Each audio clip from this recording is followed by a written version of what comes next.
ప్రధాని మోడీతో పార్లమెంటు వ్యవహారాల మంత్రి అత్యవసర భేటీ అయ్యారు. అంబేద్కర్ పై అమిత్ షా వ్యాఖ్యలు, పార్లమెంట్ లోపల బయట విపక్షాల ఆందోళనను జరుగుతున్న తరుణంలో వీరి భేటీ ప్రాధాన్యత సంతరించుకుంది.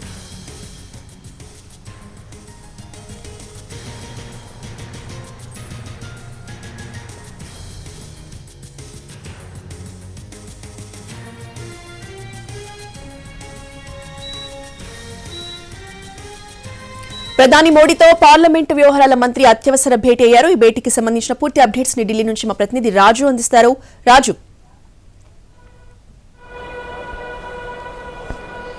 రోజా, పార్లమెంట్ లో పరిస్థితి మొత్తం కూడా ఇప్పుడు ఆందోళనకరంగా కనిపిస్తుంది. ఒకరిపై ఒకరు విమర్శలు చేసుకుంటూ ఉన్నారు. అంటే కాంగ్రెస్ ఎంపీలు రాహుల్ గాంధీతో పాటు ఇతర ఎంపీలు పార్లమెంట్ లోపలికి ఎంటర్ అవుతున్నటువంటి క్రమంలో బీజేపీ వాళ్ళంతా కూడా అడ్డుకున్నారని చెప్పి కాంగ్రెస్ చెప్తుంటే, రాహుల్ గాంధీతో పాటు ఆయన అనుచరులు తమపై దాడి చేశారంటూ బీజేపీ ఎంపీలు ఫిర్యాదు చేస్తున్నటువంటి పరిస్థితి కనిపిస్తుంది. సో ఈ విషయానికి సంబంధించి తోపులాటలో ఏ విధంగానైతే ముఖేష్ రాజ్పుత్ కావచ్చు, మరోవైపు ప్రతాప్ సారంగి, ఇద్దరికి కూడా గాయాలయ్యాయి. ప్రతాప్ సారంగికి తల పైన మాత్రం 5 స్టిచెస్ కూడా పడ్డటువంటి పరిస్థితి కనిపిస్తుంది. సో ఓవరాల్ ఎపిసోడ్కి సంబంధించినటువంటి వ్యవహారాన్ని మొత్తం పార్లమెంటరీ వ్యవహారాలకు సంబంధించి మంత్రిగా ఉన్నటువంటి కిరణ్ రిజిజు ప్రస్తుతం ప్రధానమంత్రి నరేంద్ర మోడీతో సమావేశమయ్యారు. ఈ తోపులాటకు సంబంధించి ఏం జరిగింది, అంతేకాదు ప్రస్తుతం పార్లమెంట్లో ఉన్నటువంటి పరిస్థితి ఏంటి అనే దాని మీద మొత్తం కూడా వివరిస్తున్నట్టుగా సమాచారం. వాస్తవానికి ఈరోజు ఉదయం, అంటే ఈ మధ్య కాలంలో ఎప్పుడు కూడా అటు ఏ విధంగానైతే బీజేపీ ఆందోళన చేసినటువంటి పరిస్థితి కనిపించలేదు. ప్రతిరోజు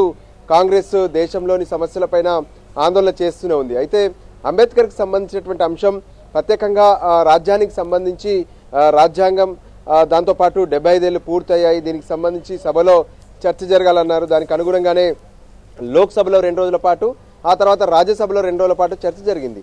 అయితే రాజ్యసభలో ఎప్పుడైతే అమిత్ షా రాజ్యాంగంపై మాట్లాడుతున్నటువంటి క్రమంలో, అంబేద్కర్కి సంబంధించినటువంటి అంశాలపై మాట్లాడుతున్నటువంటి క్రమంలో తను చేసినటువంటి వ్యాఖ్యలు ఆయన్ను కించపరిచినట్టుగా ఉన్నాయి. అంబేద్కర్ను ఖచ్చితంగా అమిత్ షాపై చర్యలు తీసుకోవాలంటూ ఈరోజు పెద్ద ఎత్తున కాంగ్రెస్ ఎంపీలు ఆందోళన చేశారు.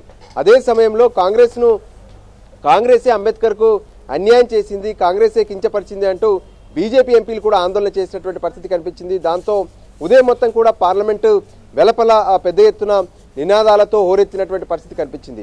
అదే క్రమంలో 11 గంటల సమయంలో అందరు సభ్యులు కూడా లోపలికి వెళ్లాల్సి ఉంటుంది. ఆ సమయంలోనే ఈ తోపులాట జరిగింది. అదే క్రమంలో 2 ఎంపీలు గాయపడ్డారు. ఇప్పుడు బీజేపీ కావచ్చు, మరోపక్క వాళ్లకు భాగస్వామ్య పక్షాలుగా ఉన్నటువంటి ఇతర పార్టీలంతా కలిసి స్పీకర్కు ఫిర్యాదు చేస్తుంటే, మరోవైపు కాంగ్రెస్ పార్టీకి సంబంధించినటువంటి నేతలు కూడా అటు ఖర్గేతో పాటు ఇతర నేతలు స్పీకర్కు ఫిర్యాదు చేస్తున్నారు. ఒకరిపై ఒకరు ఫిర్యాదు చేసుకున్నటువంటి క్రమం కావచ్చు, ఇంతకు పార్లమెంట్ ఆవరణలో ఉన్నటువంటి సెక్యూరిటీకి సంబంధించినటువంటి వ్యవహారాలు, ఎంట్రీ గేట్ల వద్ద జరిగినటువంటి అంశాలు, వీటన్నిటిపైన ప్రధానమంత్రికి ప్రత్యేకంగా అటు ఏ విధంగానైతే అక్కడ జరిగినటువంటి పరిస్థితులు, వాటన్నిటికి సంబంధించినటువంటి అంశాలను పార్లమెంట్ వ్యవహారాల శాఖ మంత్రి కిరణ్ రిజిజు వివరిస్తున్నట్లుగా తెలుస్తుంది.